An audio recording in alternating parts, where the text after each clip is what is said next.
Hey Indian Hills, this is Mrs. Sandersfeld-Miller, your teacher librarian here, and I have some new books that are going to be added to our library, and these are books that are going to be on the Iowa Children's Choice Award list for next year.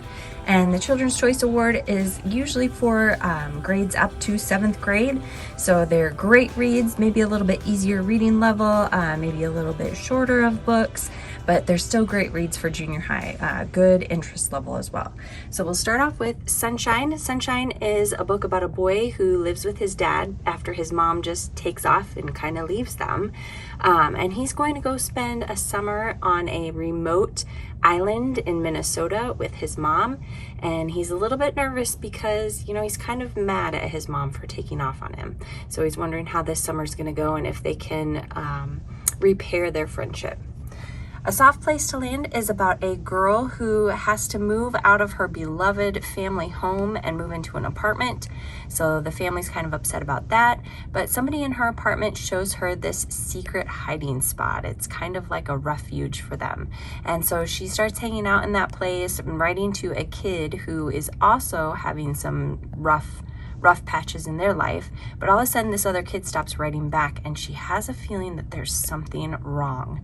So what is she going to do? How is she going to find out who this person is that she's been writing to? Better with Butter is a story about a girl who has a lot of anxiety. Her parents and teachers are worried that she might have some kind of an anxiety disorder, but then she comes across a baby goat who needs to be rescued and things start to turn around for her. She starts to feel a little better once she has this goat as a friend. A Place to Hang the Moon is about a group of kids whose family sends them out to live in the countryside during World War II.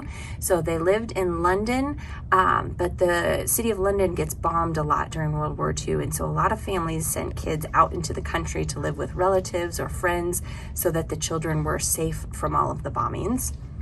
And then 365 Days to Alaska is about a girl who grew up in the Alaska wilderness. She's used to nature and kind of survival skills, living on her own. But then her parents get divorced and her mom moves her and her siblings to the suburbs of Connecticut. And now she has to deal with life living in the suburbs when she really just wants to be back in Alaska in the nature. All right, next up we have Maya and the Robot. This one is about a girl who ends up in middle school in classes without any of her friends. And so she's trying to figure out where she fits in. And then she finds this robot in the back of a storage closet at school. And that starts to help her find her place. The Lion of Mars, this one is by a very popular author, Jennifer Holm, but it's about a kid who lives on Mars, and all of a sudden there's this mysterious virus, then everybody in the settlement starts getting sick, and suddenly the kids are left on their own. So this boy has to try and help them all survive.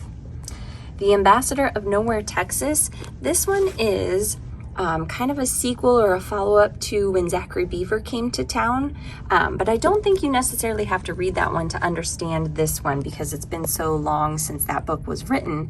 It's about the children of the kids who were in that book, and so these two kids know that Riley, the girl's dad, was friends with Zachary Beaver 30 years ago, and so they want to try and find Zachary Beaver and reconnect him with her dad.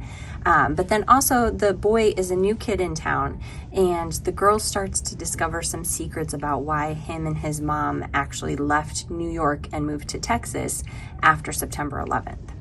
And then Willow Dean is a good fantasy. Catherine Applegate, very, very popular author.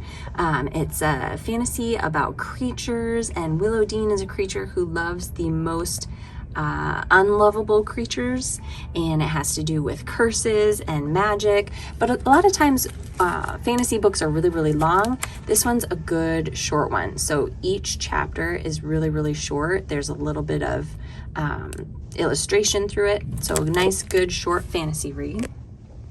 All right, and then the last ones that we have here, When Life Gives You Lemons, Make Peach Pie. This one is about some kids who have really had a tough year. Their mom just recently passed away, but then all of a sudden their dad tells them that an invention that their mom had made before she died has gotten sold, and they are now millionaires. But he decides to use that money to buy a food truck, and they're going to travel the country making pies, but their dad doesn't know how to cook or bake. so that could be a little bit of a problem. Kind of an interesting adventure road trip type of book.